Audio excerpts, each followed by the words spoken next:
Oh, wrong button. See, told you I was going to screw something up. Hey there, everyone. Welcome to the show. Tonight, got Local Prepper on with us. Back, I think it was like a month ago you were on. But tonight, we're going to go over how many bags or supplies is too many, or is that just blasphemy and I should, prepper blasphemy and I should just punch myself in the face for even saying that. We're also going to be talking about, if you've been watching YouTube lately, you know that, as far as a month ago, we all should have been dead already. So what's going on with that? We went out and got all the supplies, the last second supplies we're supposed to get, and all those things, the most important video you're going to watch all year, those types of videos, which this one is, by the way, the most important video you're going to watch all year. We're going to make sure and watch all the way to the end. We'll show you how to survive a nuclear bomb dropping on your head. It's going to be that kind of show today. But at any rate, we do have Local Prepper back on with us today, streaming on his channels. We're all over the place tonight, all over all of your different channels, my different channels. So if we'll try to get to everyone in the chat. I know Facebook is a little bit weird about all this stuff, but we'll just see how it goes. If you notice anything local, let me know, and I can pop them up on the screen. A lot of people are here tonight.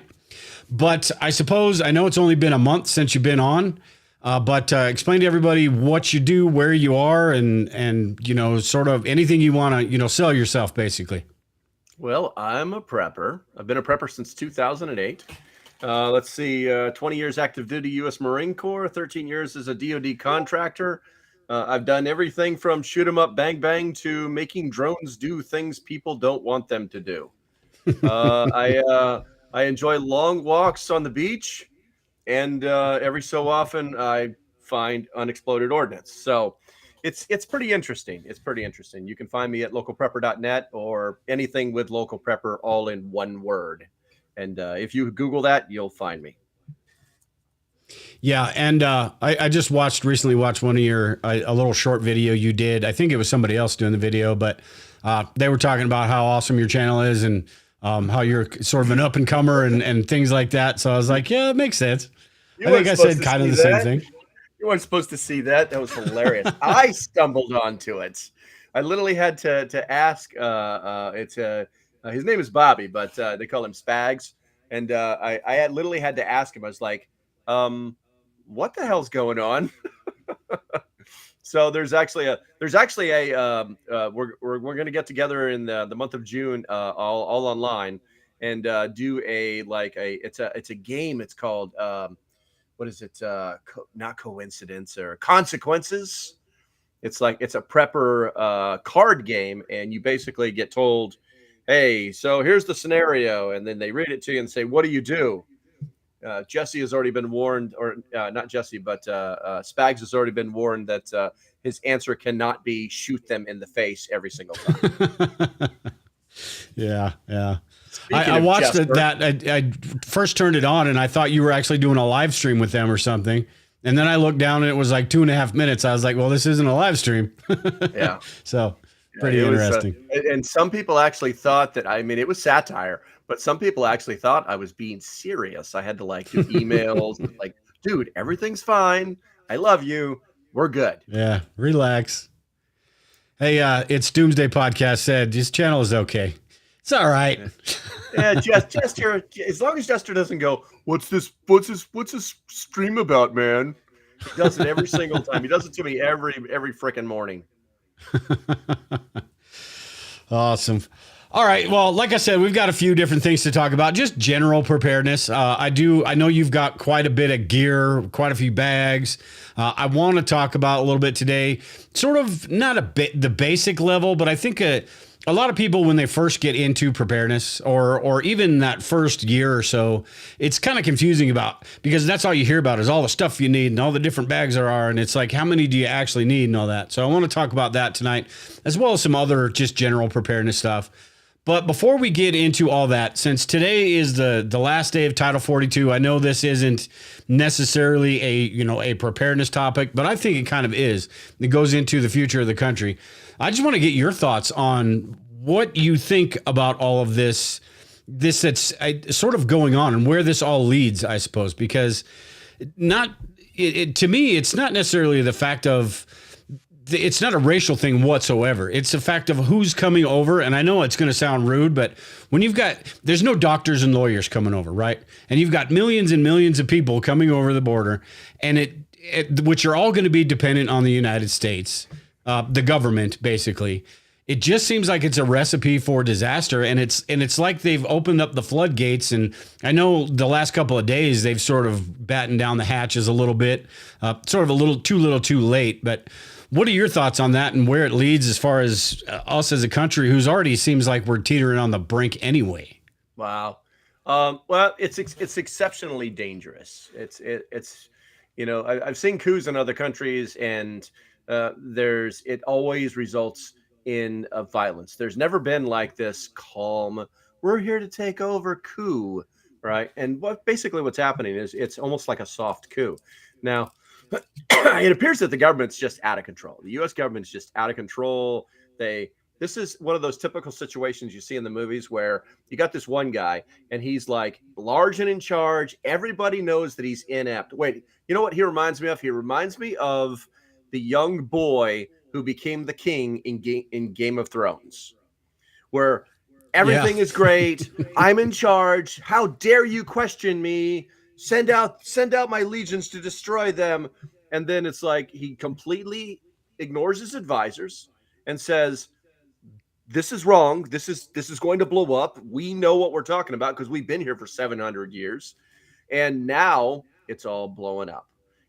We haven't heard anything. Remember a couple of days ago, it was all about the 1,500 U.S. soldiers going to the border, active duty soldiers. Like, oh, and then they were like, oh, we nailed him. So basically the word went out through the system, and there's like, well, we need all your Spanish speakers. We're going to form this special unit that's going to go down, and we're going to process people.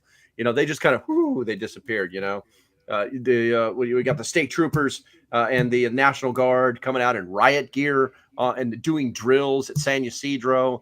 This is all exceptionally bad. Now, at midnight tonight, will they all rush the gates? I don't know. I think a lot of them be sleeping. I think a lot of them would be like, we'll just wait and see what happens. And very quietly today, the administration rolled out a Trump era rule on immigration, saying that if they decide they want to cross the border illegally, then they are not allowed to apply for asylum.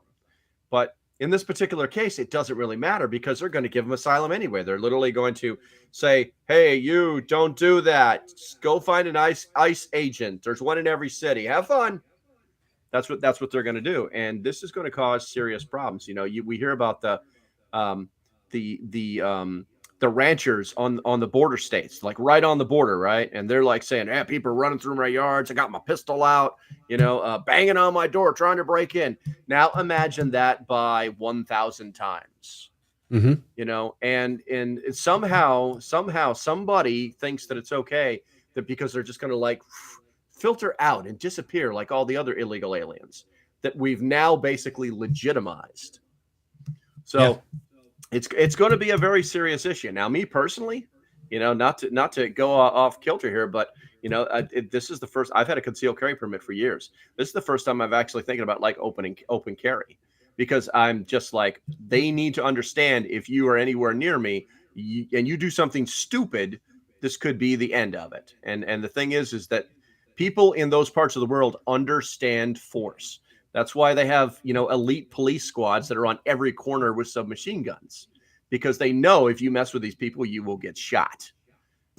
So I think unfortunately those things could very well happen. Hopefully they do not. So I'll shut up now. Yeah. Hey, Tony in the chat said, think about, and this is what I alluded to earlier, think about the taxes supporting those illegal immigrants. And it's a burden, an overburdened system already. And it's just something, and it's not stopping. It's not like anybody in government, Republican or Democrat, wants to stop this stuff from going on. And I'm all for immigration and all that stuff, but it's got to be to strengthen the country, right? It's got to be, this is just a complete burden on the system. These people aren't coming here because they can't get a doctors. The doctors in Mexico and Venezuela, they're not coming here. They're staying put. It's Yeah. the people that can't find jobs there that think they can find jobs here. And maybe some of them can right now. But when you're letting millions and millions and millions in, what happens when they can't? And then, and then our country doesn't have the qualified labor, or maybe AI starts doing its thing and we don't have enough jobs anyway. I just see it just creating a whole lot of issues down the line for this country. Not the most important one, I think, is the fact that it's a burden on the system. And I think the Democrats I know want that. They want more people that need them in power. But I just don't think that the government is just the way they reacted to this is typical government, the way they work everything. Last minute knee jerk. I guess we got to figure something out type stuff. So they're not going to do anything until it gets so bad that we're all screwed. And like you were talking about open carrying and stuff like that, where it does get that bad, that, it has to be handled by, I guess, citizens, I suppose, on a personal basis. Yeah. And the other thing too, is that it's like they didn't think this whole thing out, because all they really had to do is just see what happened in Europe a couple years ago with their immigration crisis and all these different cities that weren't, that they literally come in and take over. And what basically happens is Americans understand that the middle class is being slowly eroded. They seem to be trying to do it as quickly as possible. But when they allow these people to come into the country in such a large amount, you literally just created a large lower class and boosted the people who were in the lower class into a middle class. They literally blew up their own plan by letting these people come through. Yeah. So, will they, it's really easy to find the interviews on TV where, well, we're not going to do anything because we want to. No one would come to a country and then just start crapping all over it. We want to respect the laws. We want to do things. We want to be Americans. It's like, okay, that's dynamite. And yeah, you started with breaking our laws. Okay. But let's say, maybe you are fleeing a government, but you know what? That doesn't fly anymore. That doesn't fly anymore. So get in line with everybody else. And then the system itself will crash, inside of a month, we're going to come back in a month and say, okay, so how's the system holding up? Yeah. The bread lines are going to go away. All the food places are going to close up. You're going to start seeing, people robbing grocery stores like they're starting in New York City right now. It's like, who robs a grocery store? They're just seen as targets. They're just a place to go to do something, because these people are not going to be able to. The amount of people that they're talking about coming into the United States, the system cannot handle them. And the system is going to collapse.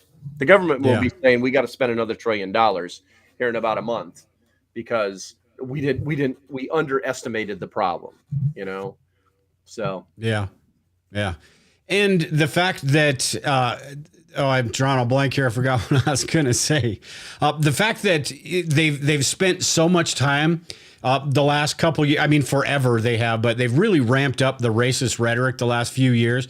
The fact that they've spent so much time talking about that and making everything racist, nobody can really talk about that situation anymore. So the things that are going on in New York, where basically criminals can run rampant, even in California to some extent.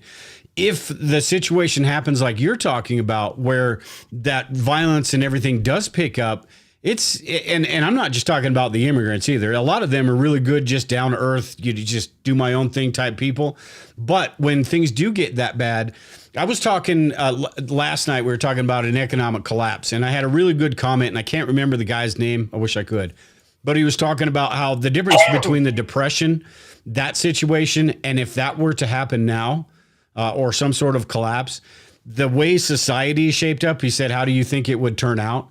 And you think about that, back then, people were neighborly, right? People were kind to each other for the most part. They helped each other out. There was community. These days, I think something like that, where it was a fend for yourself type situation, that could be, 1,000 times worse than anything that happened in the Depression. What are your thoughts on that, as far as how society is, we're screwed as a society, basically? Absolutely.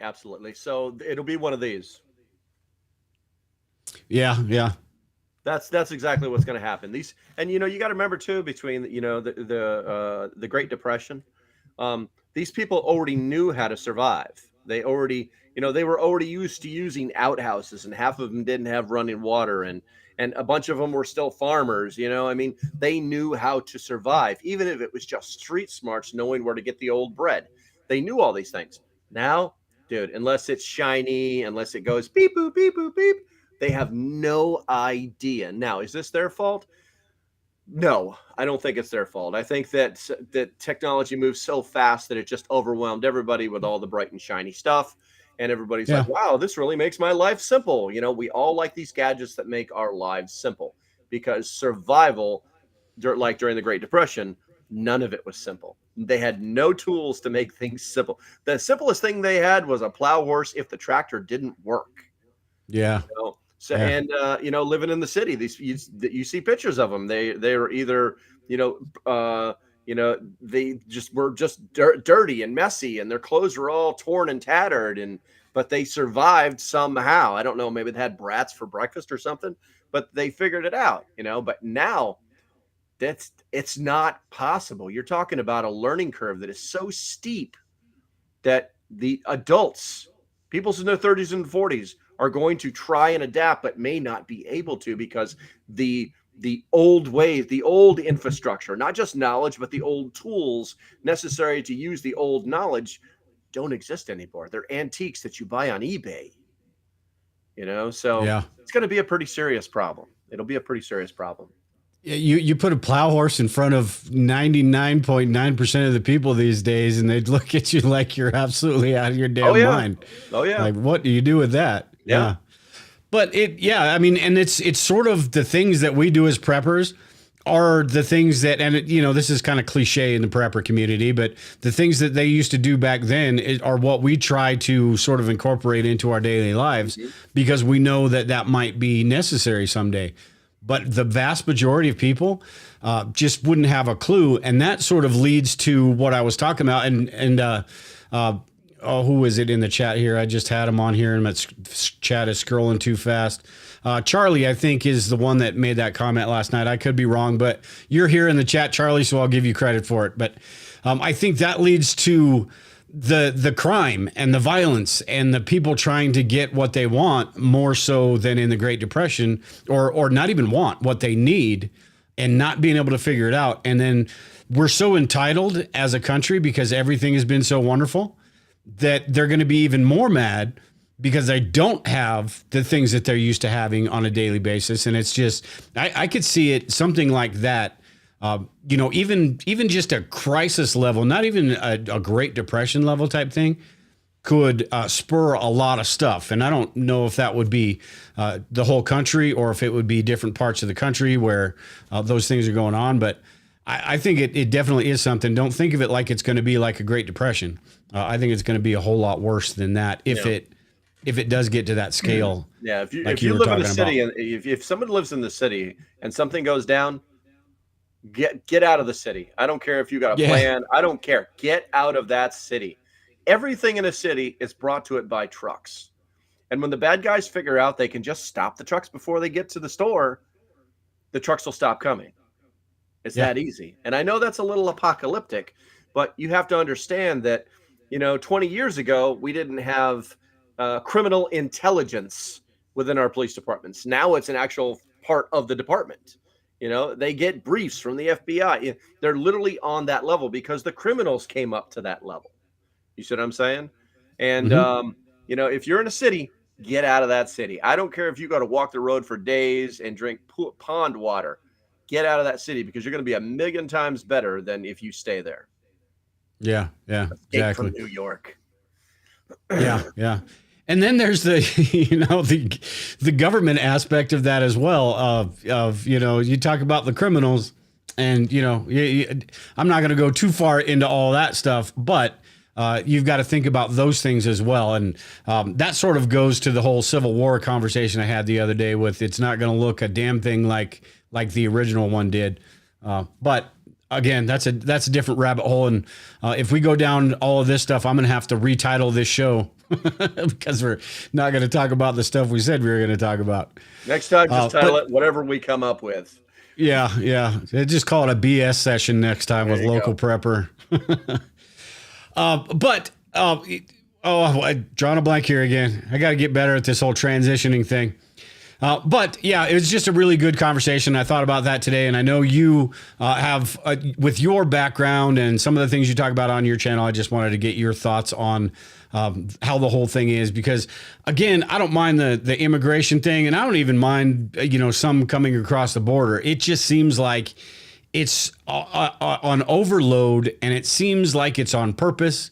And it just, I just don't see how something like this is sustainable. I mean, you've got the amount of people that have come over this year is larger than the population of some cities in this country, which is just insane. And you factor in years upon years upon years, and it just doesn't seem sustainable for this country. So I wanted to get your thoughts on it. Gotcha. At any rate, I do want to talk about bags and supplies and things like that a little bit. Watching a couple of your videos, even the one I did last week, or the last time you were on last month, we had a video with you had your masks and everything, and you had like 14 different masks. And in the background of that video, I think you had like 14 different bags stacked on top of bags and things like that. So I wanted to talk about sort of there are bags that you need, and then there are bags that you want, and there are bags that say you upgraded. So like me, I've got probably 3 or 4 that I don't really even use anymore, but I've got my main one, and that's because I've upgraded, or Lisa has upgraded, and we just kind of collect them. But the beginning prepper or somebody that's been doing this even for a year or so, and they're sort of like confused a little bit about, hey, how many do I need that everyday carry bag? Where do I need to take that? Do I need a get home bag? Do I need a bug out bag? Aren't they all the same? What are your thoughts on, yeah, you just had somebody cross your border in the background there. Yes.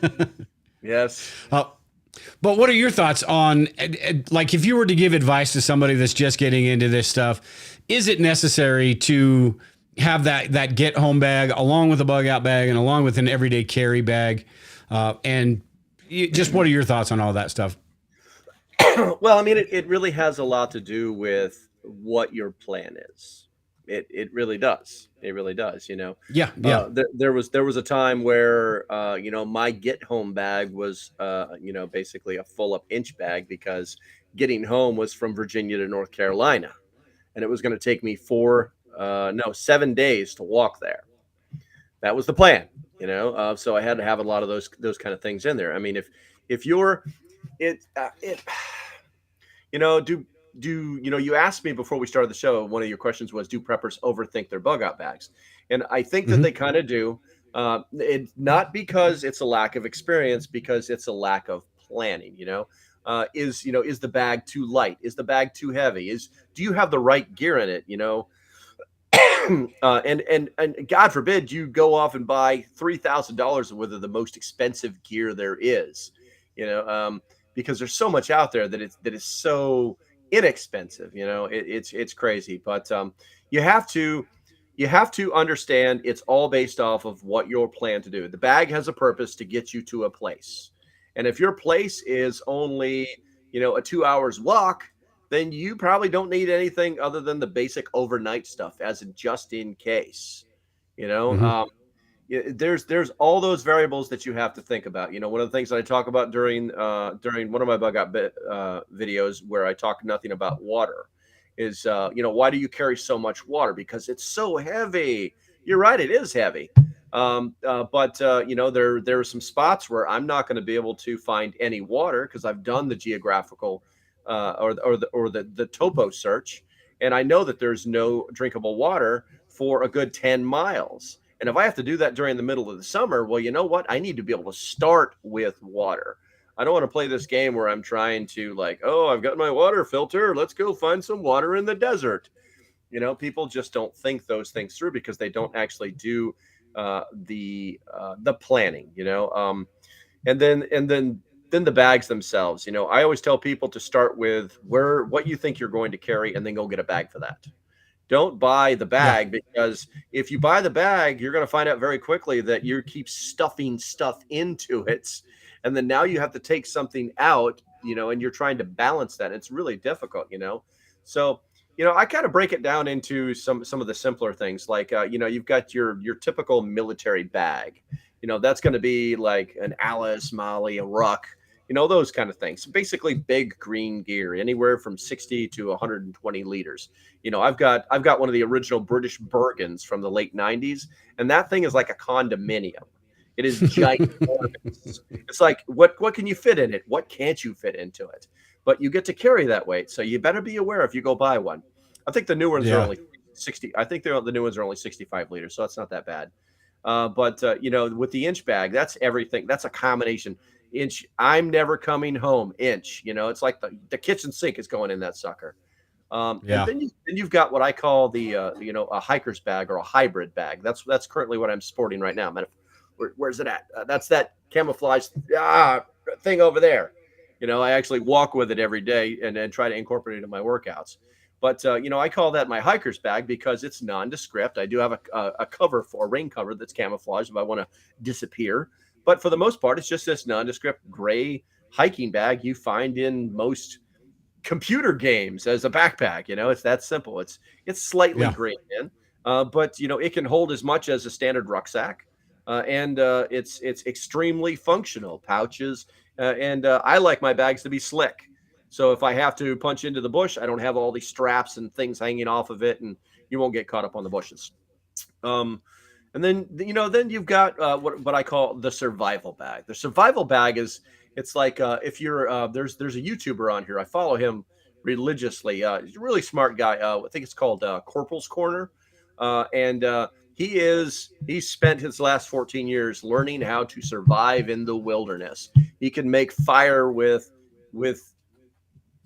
candy. He can do just these amazing things. He does a video every week. He's awesome. I'm not plugging him, but what I'm saying is inside his bag is going to be one of those, like either a 511 bag or something that's made out of like 400 Cordura, that kind of fabric. It's not necessarily militaristic, but it is going to be rugged. And then inside of his bag, he's just going to have the 5 C's of survival. It's that simple. He's cutting, combustion, cover, containers, cordage. That's all it's going to, and whatever food he decides to throw in it. That's Yeah. all that's going to be in his bag, because he plans on being able to survive in the wilderness without ever reaching for his Sony PlayStation. Well, and that's what Charlie was saying earlier too. It's about the skills too, because the more skills you have, the less supplies you have to carry. Exactly. Yeah. And you did bring up a good point earlier as well too, that when people are sort of confused about what do I need? Do I need this? Do I need that? It is that, figure out what you're going to need it for before you even figure out what you're going to get. I think is a very good point. And then you can sort of go from there. Yeah. With you, as far as say you're going to certain places, and you pick the places. I mean, say you're going for a 6-hour trip somewhere close, or you're going, somewhere further. Do you think about the different, would it be a different type of bag, different type of supplies, depending on the environment you're going to? So it's not just one bag that goes for everything, correct? How do you do that? Yeah. Well, I mean, once again, it goes back to the planning. Now, if you've got some place that you've got to walk Dave Canterbury's smart. Thank you, D.A. Kraken. Canterbury is basically one of the gods of wilderness preparedness. I wouldn't even say preparedness. I would just say wilderness survival. Anyway, so listen, if you're just going to start and you've only got a 6-hour walk, it's all about the necessities and not about the comforts. Do you have food? Do you have water? Do you have some first aid supplies? Do you have some communication tools? Maybe some navigational aids in case you can't go down the road that you want to go because the illegal immigrants have figured out how to roadblock trucks and you now can't go that way. There's all sorts of variables that can be thrown into it. But you know what? Most of those things will just fit inside of a regular urban style backpack. You could probably even steal your kid's backpack from school and make something, I think, believe it or not, there's a brand of backpack that Walmart sells, and it's for kids, and it's got a 20-year,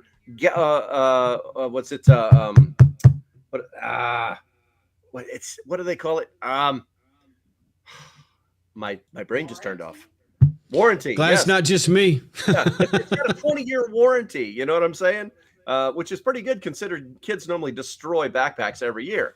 But yeah, you could just do that, and it's like a little 20-liter backpack that you find in the school section, and you could very easily take everything you need for that 6-hour walk to your house that might turn into a 24-hour walk. You don't have to worry about the creature comforts. You don't have to have a giant tarp and stakes and how to heat water and make fire with rubber bands and stuff like that. You don't have to do that. I want to see some of these tricks. You've got making fire with candy and rubber bands. I want to see videos on this crap. Wait, you've never done that? You're such a noob. They can see me with a rubber band on a Jolly Rancher or something, trying to get a friction fire going. Well, that's the trick. That's the trick. I teach you to do that, and then I videotape it and laugh. I see. I told everyone this is the most important video you're gonna be watching this year. I told you. Call Canterbury. I can do something he can't. Yeah. All right. Hey, and with the magic of editing and YouTube, you can make it, even if you can't, you can make it look like you did. Exactly. Fire. But I think there's a lot of overthinking it when it comes to bags and supplies and all of that, because there's so much. And as preppers, we love all the stuff. And that's why, sort of going to what you were talking about, if you get this big giant 80-liter bag, you're probably going to end up filling it, because there is, I could literally find enough stuff to fill 2 of those just with the stuff that I have that, I might need this. I might need that. I might need this. I might need that. I can stuff this in there. I got a little room for this. So I think we tend to overthink things as far as bags are concerned, but going down to that smaller level, like you were talking about, is that, think about the task at hand. Think about what you're going to need for a certain situation. If it is a bug out bag that what are you going to be doing with that? Like Kevin was talking about, he's got his van. He lives, he's getting ready to tour the country, the Broken Nomad there with it in his van. So it's basically his little bug out location, bug out bag all in one nice, neat little location on wheels. But think about those situations. Is your bug out bag going to go with you to the back seat of your car on your way to work and then into your work with you? Or is it going to be something that's going to be staying home, sitting on a shelf? Yeah. And then maybe that everyday carry, if that's like, I've got this bag back here that I was going to use as my everyday carry. And the fact that I never took it with me when I was supposed to, I was like, I'm not even going to bother with it because I'm not taking it. I'd rather just have my bug out bag that I just throw in the back seat of my truck because I'm used to that. Yeah. But if you're not going to use it, it's kind of pointless. So make sure you are using it. And if you're not going to use that bug out bag, get something smaller that you are, because it's better to have something than be left with nothing, I think, anyway. Yeah, most definitely. I've in the back of my my girlfriend's Explorer, there's like this little hidden hatch, and it's only like this tall and this long. And I found I went to Walmart and I found one of those like strap satchels that goes across you.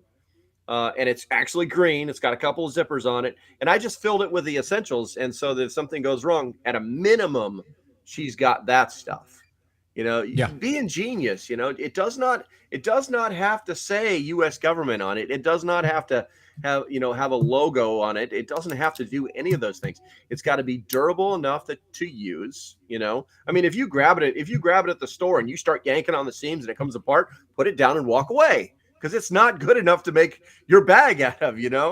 But if it does that, then you know what? Hey, you've got a starting point, and you don't have to pay through the nose. Then you just start filling it with the basics. Take your butt to the Dollar Tree. Do you guys know how many the $1.25 store? Yeah. A pack of lighters for $1. Let's start fires with a stick. I don't think so. Click. That's the first thing they taught me in the survival course, the first jungle survival course I ever went through. There's like, we're going to teach you how to make fires with a stick and stick and stick. And I was like, okay, dynamite. And then when you graduate, we're going to give you one of these. And he hands you a lighter. And he says, but that's not yours now. Keep it very, very simple. There's just, there's the most ingenious ways to do things that cost almost nothing and weigh almost nothing too. I always caution people too. They never look. It's like they go and buy one of those combat 500 cordial and rip stop super kung fu magic bags, and they start putting stuff in it, and the bag is just instantly heavy. Well, that's because all of that fabric is made out of heavy material. The more durable it is, the heavier it is. You know that if I go that what is it? That Bergen that I've got is 2.5 pounds all by itself. All by itself. And you're thinking, well, that's not too bad. Yeah. When you start to try and cut weight, try and cut 2.5 pounds and see how far you get. You're basically going to give up water or food or something that has a battery in it or even a cutting tool. You're going to be giving up something that you don't want to give up. So think about that kind of stuff too, especially before you spend a whole buttload of money on a bag that's got a fancy name on it. Yeah, yeah. I think regardless of what, I mean, I'm sure there's some great ones out there, but I think regardless of what you get, if you go like 50, 60 pounds on any sort of bag, it's gonna rip or tear or something's gonna happen eventually just because of the weight in it. Unless you've got some sort of super fancy Kevlar, steel plated bag or something like that. It's just fabric, regardless of how strong it is. So absolutely. I think the only backpacks that I would say that's not true with, well, it's not completely untrue, is just the old Alice packs. As long as they're not dry rotted, like an Alice pack or an Alice ruck, those things you could just beat. I've carried hundreds of pounds inside those things, and they just keep going. They did have a metal frame, but and that frame would break before the pack would rip. So if you get your hands on a new one of those, that's why I always tell people, it's like, what's the best one? Get that. Get yourself a ruck. And if you didn't know, the ruck is a giant Alice pack that has 3 little slots on the top of it for ammunition magazines. That's how you can tell them apart. And sort of along that, you had mentioned it earlier with that bag behind you too. If you want to carry 100 pounds, go for it. Yep. But you better take that sucker out, and you better get used to it, and you better understand what your capabilities are going to be with that 100-pound bag. Because if you can't even get to the end of your driveway, you might want to drop some weight. That's all I'm saying. You should be trained with it. And the other end of that spectrum, I have another backpack. It's made by a company called Z-Packs. It is literally the lightest backpack on the planet. But they tell you flat out, don't put any. It's only rated for I want to say it's like 35.2 pounds. If you go past that, and this pack is measured. The weight of this pack is in ounces. So, and I think they actually have one where they measure it in grams. It's so light. There's nothing to it at all. But if you go overboard with it, then you're just going to, and they're not cheap either. You're probably about $300-400 for one of these packs. So be aware of that. If you decide okay, I'll take your advice and get the lightest pack there is. Well, you're definitely not going to put 50 pounds in a 10-pound bag, if you know what I mean. Yeah, exactly. And all of this, I don't know. I'm sure there's people that were listening from the beginning and trying to get a good idea about which bags to use, and we're just talking about them all. But I think it's really you decide, and this goes for preparedness in general, is you decide what's going to work best for you, given your environment, given your situation, all those different things, something that you're actually going to use and commit to, carrying around, doing those things. And just go that route. Forget what everybody else says about you got to have this, you got to have that, you got to have all these different things. And that's preparedness as a whole, not just bags. You get that all the time. And then on top of that, the more you do this stuff, you start looking just behind you right there and behind me right here. You start collecting and getting stuff and getting stuff and getting stuff, and which is all fantastic. But nothing is going to beat the knowledge and the skills. And even like you were talking about, know your area, know where you're going to. Like you were talking about why you carry water.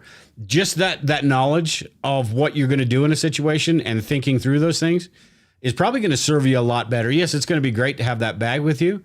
But even if you had to ditch the bag or lost the bag or whatever, you still have that knowledge to be able to get through that situation. Yeah. And at least you know what you're headed into. Whereas if you got a bag and you don't know where the hell you're going, somebody else is probably going to have a bag pretty soon. Yeah, exactly. Yeah. So, as far as, the same thing, I want to talk a little bit about different preparedness and everything. It sort of alluded to the whole supplies thing, but as far as preparedness, I think it's kind of similar to the bags and everything. With preparedness, you get, and again, this is towards that person that maybe has been doing it for a year or so, or just nonchalantly into it. You start reading some of these websites, you watch some of these videos, and everybody's got different advice and how to do this and how to do that. But it really, I mean, there's not a blueprint, right? As far as how to be prepared. There's a core set of fundamentals that I think are important, but after that, it's the same thing that we were just talking about with bags and everything. You really have to define your situation, your family, your health, your finances. All of those things go into how you are going to prepare. What is your sort of, I guess, advice or thoughts on that, as far as how things are different for different people when it comes to preparedness? And it's not a blueprint. Yeah. Well, it once again, we come back to the plan. This is one of the storing water and writing a plan are normally the two biggest stumbling blocks for any prepper. It's like they know they're supposed to do it, but they just don't do it. So Yeah. I guess one of the first things I could say is, not everyone's preparedness plan is the same, because they have different needs, they have different resources, they have different circumstances.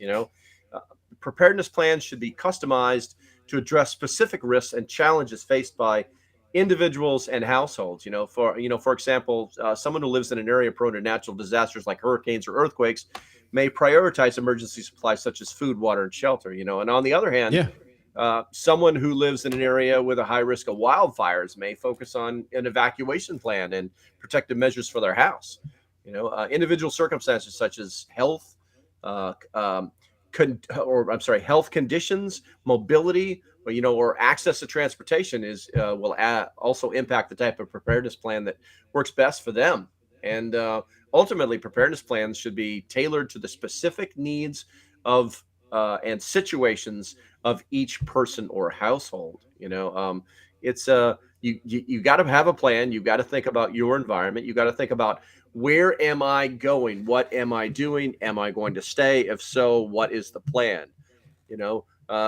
Do I need to have a call log and start calling all these people so they all know, hey, I'm going to be here? Or is there a plan for, hey, we're all going to meet up at this spot, so when something goes down, everybody calls Johnny, because Johnny is the guy who's designated to take the calls, so that everybody gets the information. There's got to be a plan, and if there isn't one, then you're going to have a bad day. Yeah. I think another aspect of it that's really important as well is just being realistic about things. There's no guarantee. What we do in preparedness is to try to sort of better our chances, to give ourselves the best chance possible. But and your career, your background and everything, you probably know this a little better than me, but there really is no guarantee for any of this stuff. I mean, if a nuke drops in my backyard, it doesn't matter what kind of bug out bag I have, right? And as we get older in age, we're going to have our limitations. Health wise, we may deteriorate. Family wise, maybe your family is just fine, but you've got an older relative. Maybe your mom is not doing well; she's got to move in with you, or those types of things change as well. So you are going to have your limitations, and you're going to have to sort of come to grips with the fact that, hey, you know what, this is what I can do. It's possible that I don't survive this because I don't have that. People that don't want firearms, I don't agree with them, but that doesn't mean you can't be a prepper. That doesn't mean you can't prepare. I think there's a lot of holes in your plan if you are that person, but by all means, do what you need to do. The same thing for, older people, younger people, people with health conditions. There are going to be things you just got to be realistic about it, and just be okay with the fact that there are certain things you're just not going to be able to prepare for. If the federal government decides to use their full force against us, and I'm talking us as like, preppers or whatever, not a whole lot we can do about that. And not saying that would happen, that's far fetched, but if they're going to be flying F-16s or 15s or whatever, and launching missiles, not going to do much against my little Smith & Wesson. Yeah. Well, I don't worry about things like that. It's a lot of people forget, and this will take us off in left field. So then I'll say it, and I guess we'll be done with it. But it's the U.S. military, regardless of what generation, what letter we attach to them, took an oath, and the last thing they want to ever do is to have to go up against the citizenry. They know it's wrong. It's beat into them in their boot camp, recruit training, service training, whatever it may be. It's beat into them that they are the protectors. So it would go against their moral values, regardless of, if they were dirtbag privates or 20-year veterans. I don't worry about things like that. To what you said about people that don't want firearms to be part of their preparedness lifestyle, I say that's dynamite. But you know what? When the stuff goes down, you're going to want to be our best friends. Yeah. And that's Yeah. the way the world works. You have the citizenry, and then you have the protectors. That's the military and the civilians. You know what I'm saying? The police and the civilians. You know what I'm saying? There's a structure that's already in place. And the people that don't want firearms are definitely going to be want to be friends with the people that do have firearms. Yeah. Yeah. Absolutely agree. 100%. Yeah. Scott said in the chat, he said, what did he say about firearms? I wasn't saying that you don't need them. I don't want to make it seem like I was saying that.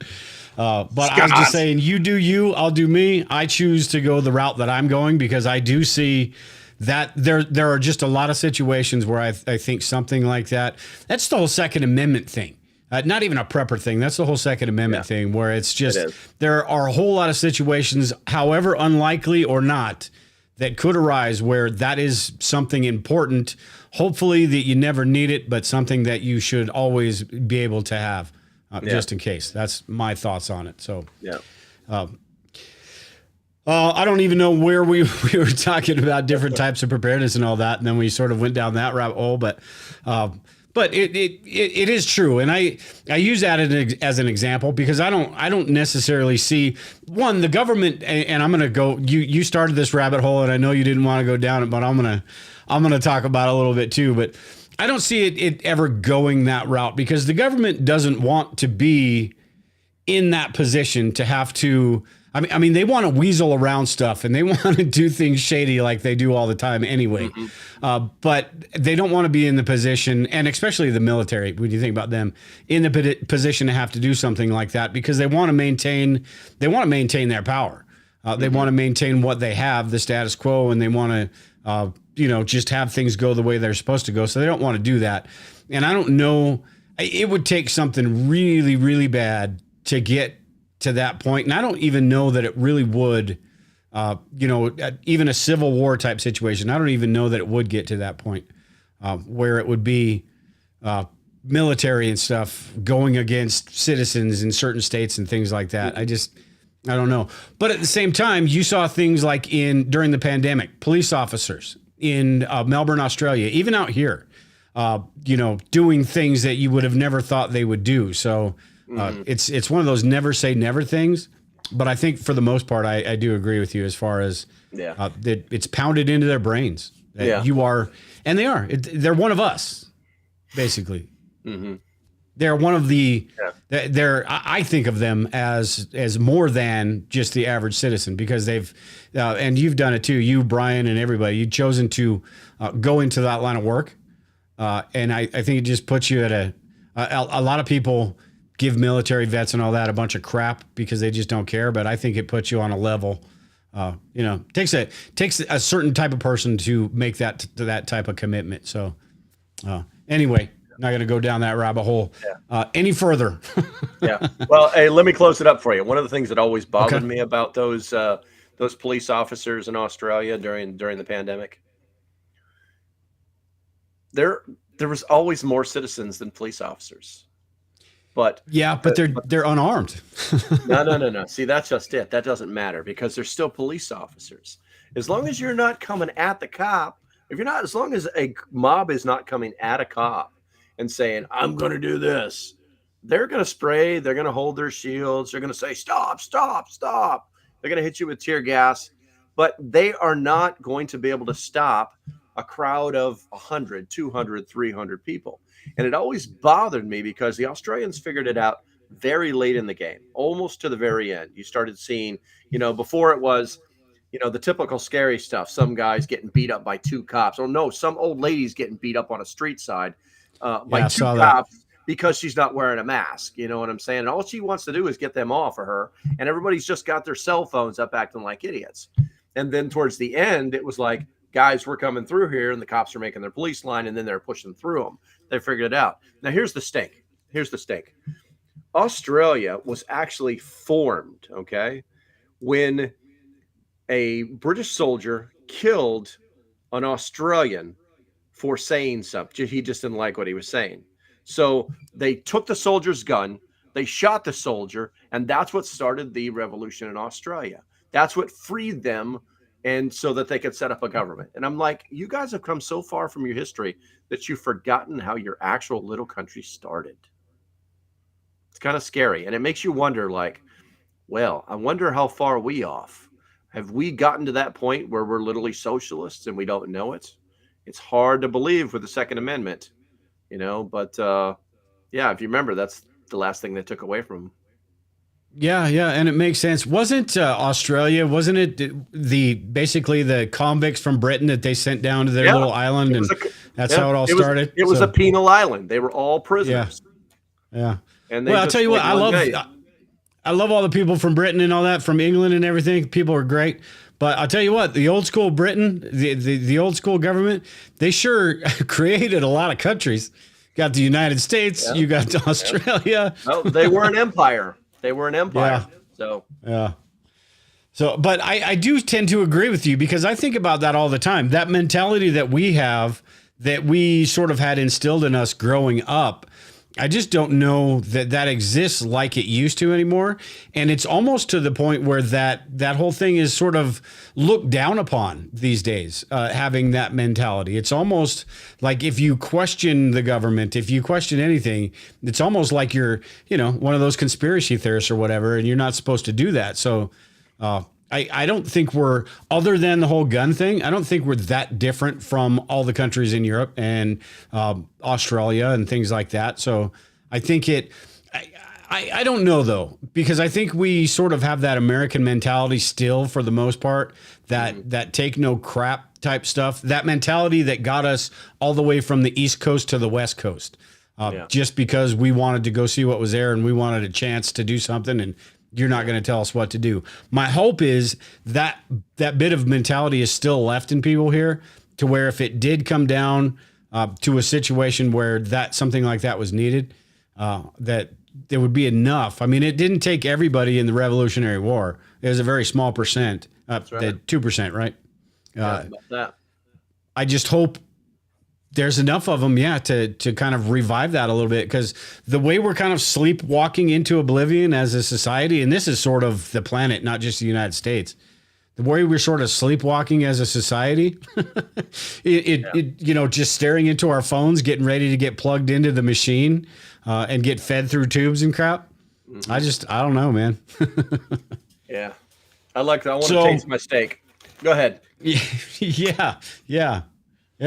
And you know what? I'd like to know it actually came from an animal that was, once alive, at least, not grown in a lab or something like that. So, all right, we're close to an hour now, and I do want to talk a little bit, because I talked about at the beginning how this was going to be the best video, or the most important video you've ever seen, and how on YouTube these days you see all of these different videos that if you've been watching for any certain period of time, we should have been dead or toast, months ago, or you got to get all these supplies before it's too late, and you go out and buy all the supplies, and it's still not too late. A lot of the fear porn crap that we get inundated with, and it's not just YouTube, it's all over the place. And I think there's a part of that is just inherent with preparedness, because it's what we do. We think about all these bad things. We sort of plan for the event of, or just in case this, or just in case that. But there are, and what's your advice to the people? There are people out there that will, and I'm not going to call too many people out on this, but there are people that sort of take advantage of that. And that's not just the prepper community. That's mainstream media in general and all that. Where do you sort of find that balance point between being prepared for something and falling for something that gets you emotionally tied up in a situation that really doesn't help you as far as preparedness is concerned? What are your thoughts on all that? Well, this is kind of like you're kind of rolling into my specialty, because I make a lot of videos about, the theoretical points of preparedness, but so that type of content, it's often very conspiratorial, and it's about the end of the world in some way. It's highly addictive. for its paranoia and Hmm. disassociating side effects, and those big words all mean fear porn. And by the way, I wrote this down. There's a new one called doom scrolling. I don't really Doom understand what it scrolling. is. Yeah, but it's kind of got my attention. But the fear porn refers to basically mainstream media content and YouTube. There's YouTubers out there that do it too. That deliberately and enticing plays about people's fears about disaster, disease, death. They want you to be afraid of things 90% of the time, either to control the agenda or get you to buy something.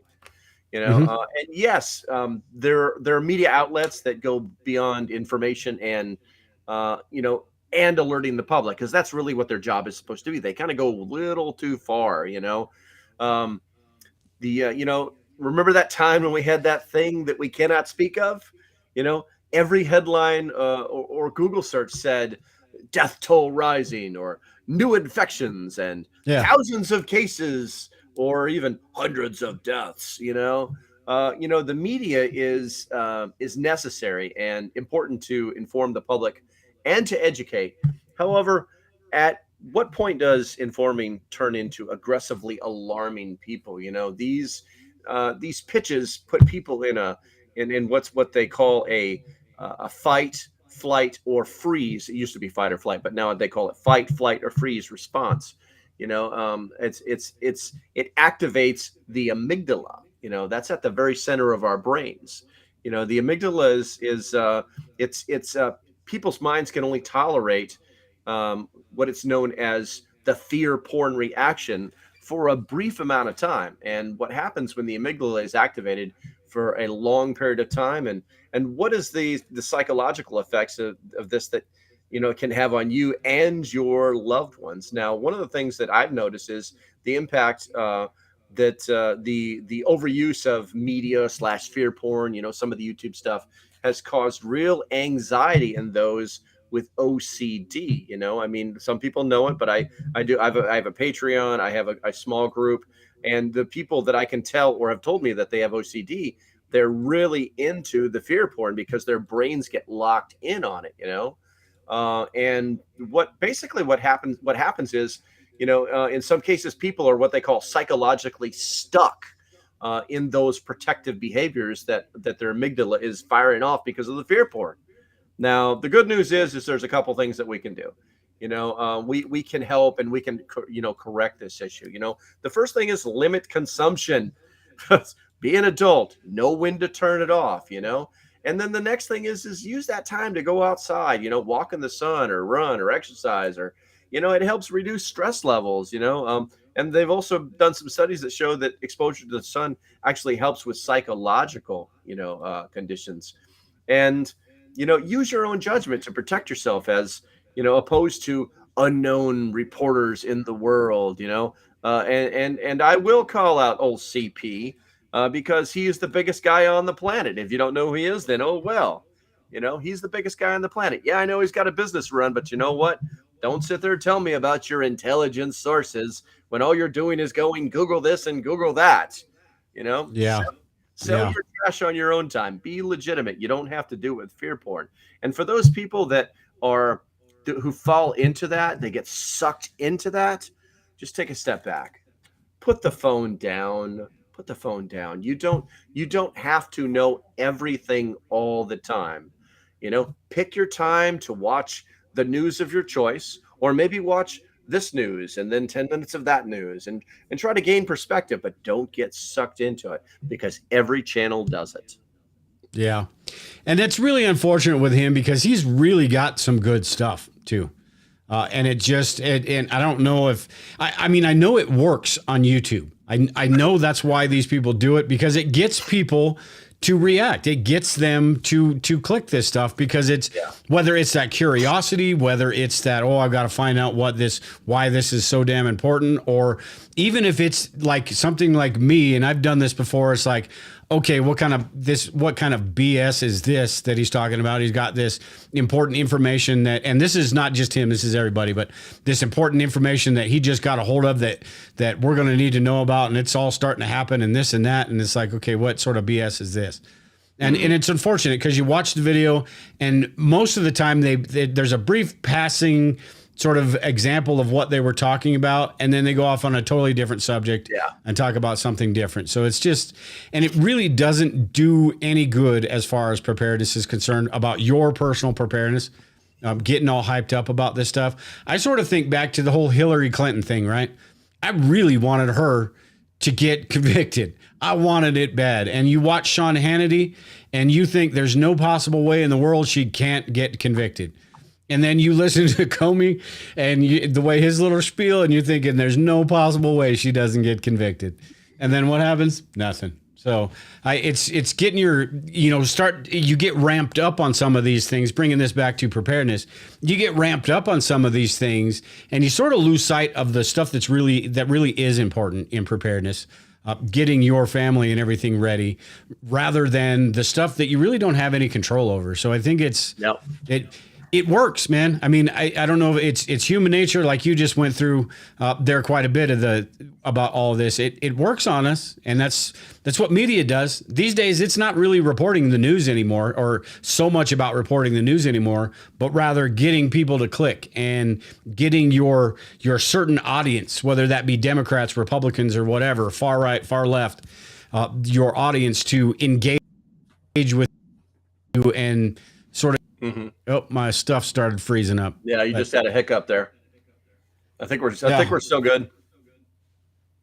But yeah, it's something that is, we just need to be aware of. And it's unfortunately there's a lot of people, and it's like I said, not just the prepping community. There's a lot of people that do it. I see it all the time on YouTube. Sometimes I will skirt the line there, but I can't bring myself to title something like "Get this before it's too late," or "If you don't get this, you're not going to survive," or crap like that. I just cannot get myself to write a title like that and then in the video talk about how well, you're probably going to survive anyway, but you got to get this bottle of bleach, you got to get some clothespins, and do a video like that. It's kind of what it is sometimes. Get you all hyped. I just, and it's like I make money offline, but I try to make it so that it's like a product that I'm actually using.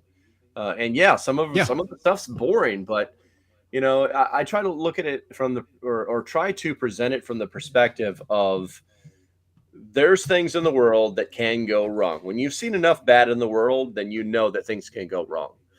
And it's not about not having what you need when something goes down. It's about being prepared when something goes down. And, it's like, is that just a play on words? No, because they mean something completely different. Words have meanings. I got taught that years ago. And sometimes people forget that. So I just try to I like to present it as, hey, I just found this. I've got a deal for you. I make 32 cents every time you order $5 million from Amazon, because that's the way it is. Basically, that's the way it is. My girlfriend is like, I can't wait till you get rich. And I'm just looking at her like, you're going to wait a long damn time. Yeah. Not happen. Not in the prepping industry. Not going to happen. Yeah. So, what do you, I assume you're talking about Amazon affiliate links there, but, for my audience that doesn't know who you are, what do you have? Like, I know you've got a couple different groups or something like that. You've got your website. Do you actually sell physical products, or what do you do? No, I don't. What I've learned to do is that, I have no interest in a brick and mortar business because it's just too expensive. And in this day and age, you're going to get everything from Amazon anyway. So, basically what I will do is, it used to be, I used to reach out to companies and say, hey, listen, I really like your product. If you send me one, I'll show it. I'll make a video of it, and then if it's really good, then I'll endorse it. I'll be like, hey, if this thing kicks ass, we'll do more videos about it. I'll provide links, and now after a couple of years, people are reaching out to me saying, hey, we really like what you're doing. Could you make a video for us? Here's the product.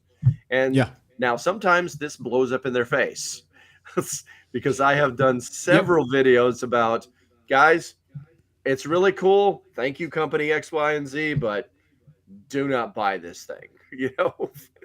So Yeah. I Yeah. kind of do it from that perspective. That way, it's on my website, localprepper.net.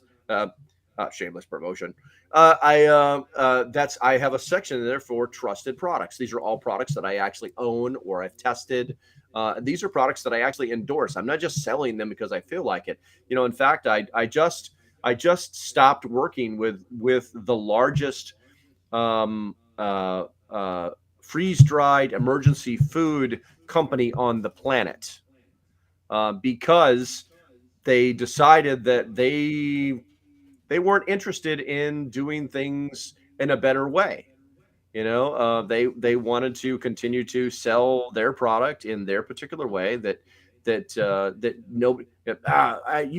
You Hey, listen, if you want to buy this kit, it's like $500. Or you can go with this other company that I'm working with now, Wallaby, and buy little pieces here and there. Buy what you want, buy what you can afford. You know what I'm saying? Then you throw a Yeah. discount at them, and it's all honesty. Hey, listen, this is better than that because of these three particular things. And oh, by the way, write this word in that box, and you get to save $10. It's really very simple, and that's kind of my business model. Just testing things, using things, showing things, and if they like it, they're adults. It's their paycheck. They can spend their money the way they want to. Yeah, yeah. That's kind of why I've got a wholesale relationship with Legacy Foods as well, because I love the company. Amy Hannis, I don't know if you know who Rob Hannis is or not. Yeah. He's an old school prepper guy, but just really good people, really down to earth. Almost I mean, they're getting kind of big now, but sort of a family run type thing. Yeah. Really good quality, really good food as far as, dehydrated food goes. But yeah, I agree with you with all of these different things. If I've got people that I'll do a review and it's like, hey, I'm going to do an honest review. And for the most part, the products I'll know before I even commit to something that this is probably something I'm going to like and something I'm going to do a review on. But if it's, I've had some water filters in the past that were just, I can't recommend crap like that. So yeah, it is. It's cool for those people that are listening to the show, maybe listening to the podcast, to get these ideas from people like you and I that have actually tested these out, that have done this stuff, rather than some of the people. You go onto Google and who knows who wrote that article, giving you the bullet points that they basically just grabbed off of Amazon and threw in that article for you. So you do get that perspective. As well as you're pretty approachable. I mean, you're on YouTube and answer comments and things like that. Somebody does have a comment or a question about a certain product or certain food or anything like that. You can give them the answer to the best of your ability anyway, and you're going to be honest about it. And I think that's what's, I think that's what's important these days, and it's missing a little bit because everything's just about sell, bottom line. Yeah, I'm not going to get rich, and I'm not going to make. Honestly, I don't make squat. But hey, if you want to send me some free food to tell you how bad it is, that's your business. Yeah. I tell you what, getting into preparedness is not the niche to get into if you're looking to get rich. You're never going to get rich. Yeah. Doesn't Canterbury live out of the back of his Jeep? Well, you know what? There are some of those outliers. I mean, Canterbury's been on TV. I mean, he's done a lot of stuff, so I'm pretty sure he's doing okay. I don't know, man. He's got his own product line, and but I doubt if I'm going to ever have a product line, and I doubt if there's ever going to be a local prepper bug out bag preparedness kit. You never know. Never say never, though, I guess. Hey, you mentioned Wallaby. They sell long-term food storage, the actual food? Yeah. Number 10 cans. Oh, okay. Yep. Because I use their bags all the time. I didn't know they had food. Oh, you know what? It's not Wallaby. It's Augustin Farms. Oh, okay. Augustin Farms, yes. Farms. No, they don't sell food. They just sell that. Hey, if you do buy anything, that's girls talking here, but if you do buy anything from Augustin Farms, buy their bag sealer. It's a game changer. Absolute. All you do is just put the bag in it, go burp, and it's done. You're not going to play with an iron. Don't buy that little iron that anybody tries. I don't even care if Wallaby tries to sell you. Do not buy that little hand iron because all you're going to do is burn your hands. Yeah, the crimper and stuff. Yeah. Yes. Yeah. I've learned my lesson after, a decade plus doing this stuff. I've got one of those impulse sealers and it's just like bzz, done. Exactly. You're done. We're done. No questions Yep. asked. It's sealed. Augustin Farms is fantastic stuff too. My wife loves Augustin Farms. We've got a whole bunch of number 10 cans up here of just a bunch of different stuff. And while like Legacy Foods is good, it's the prepackaged meals and things. Yeah. Augustin Farms is fantastic because it's the ingredients that you need. So if you need biscuit mix, if you need flour, I suppose if you're going to spend money on a number 10 can of flour, I think you're wasting your money, but you could put that in a 5-gallon bucket. But macaroni and cheese, I mean, so many different things that Augustin Farms has. They're a fantastic company. What was your website again? Do you have like an article where you talk about some of that stuff or a... No, people have been asking me to do that for a long time, but honestly, have they? And you still haven't, huh? There's no time in the day. I keep telling, my Patreons get a video from me every single morning, and I tell them what I'm going to do. And for the past 3 days, I tell them I'm sitting on the couch.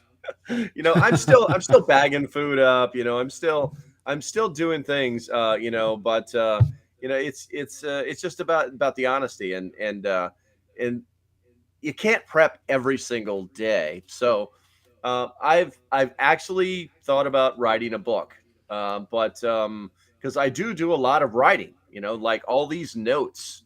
It's like you found grandpa's journal from World War II where, it's just piles of journals. That's kind of like what my computer is, and maybe taking all of that and creating a book with it. But I got too much other stuff to do. It's just what it comes down to. Yeah, I hear you. The one-man band thing is pretty tough. Yeah. You got 50 ideas, but only 2 arms to do it all with. Yeah. And there's only 24 hours in the day, and I like sleep. Yeah, exactly.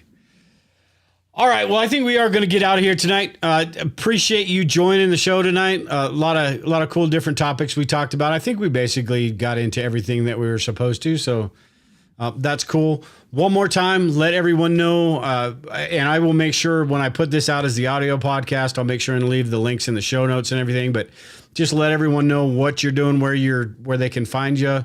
You mentioned, I think last week, you have a Discord channel as well. I don't know if that's a channel or a room or what they call that. A Discord it's a chat. It's like a chat program on steroids. There is a Discord. Oh, okay. Yeah. So if you want to find me via Google, just type local prepper, all one word. I'm the only one that'll pop up. If you can't figure that one out, go to localprepper.net and you'll find everything you want to find out about me. And on both the localprepper.net as well as the Linktree, which I don't know how to say that address.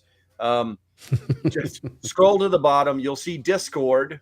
Click on that and make a little Discord profile, and you'll be in the general Discord. It's pretty neat. It's right now there's about 15 or 20 different channels within the Discord, all broken into different sections. Of live streams, videos, priority messages, communications, canning and banning, training, coupon, gear, sales and deals, gardening, weather and space, homeschooling, prepper, movies, and even spot for just for fun. But I could go on, but this isn't my channel. Yeah.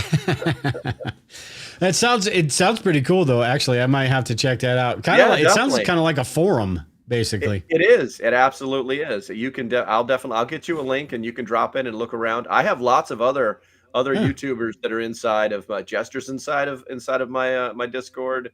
Spags is inside of my Discord. There's a handful of others. All these crazy people that are half the crazy people that are making all these crazy things they're in the Discord. I tell people all the time, get in there and be active, because here's a unique thing, and I'm not trying to sell it. It's the only place that I know of where you can post a question and somebody's going to answer it. You don't have to look for it. You don't have to guess. And these people, especially if you catch somebody who's on the inner circle, these people know what they're talking about. I have one guy in my communications section, and this guy, if you ask him the wrong question, he's going to give you a digital dissertation of radio wave propagation until your eyes bleed. That's how much knowledge is inside this Discord, and it doesn't cost anything. It's free. Yeah. Very cool. Yeah. I will have to check that out. And maybe if you don't mind, maybe I'll even put the link in the show notes as well. And You know. Yeah, no problem. Yeah, very Yeah, cool. more Very the cool. merrier. Yeah. All right. Well, everyone in the chat today, appreciate y'all joining in. A lot of people, a lot of new people that I haven't seen before. So I'm sure there are a lot of people from your channel. But I do appreciate you coming on today. We will have to do this again in the future. I don't know, maybe another month or so or whenever. Maybe I go on your channel, even though we're both kind of on each other's channels. But I'll go on your channel whenever you I want. love that. Yeah, you don't have to, go by my schedule every time. I'm not worried about it. But yeah, that would be fun. But everyone in the chat, LP, I appreciate you coming on today. Everyone in the chat, I appreciate y'all joining in today. Until next time, take care and prepare. We'll talk to y'all later. Bye-bye.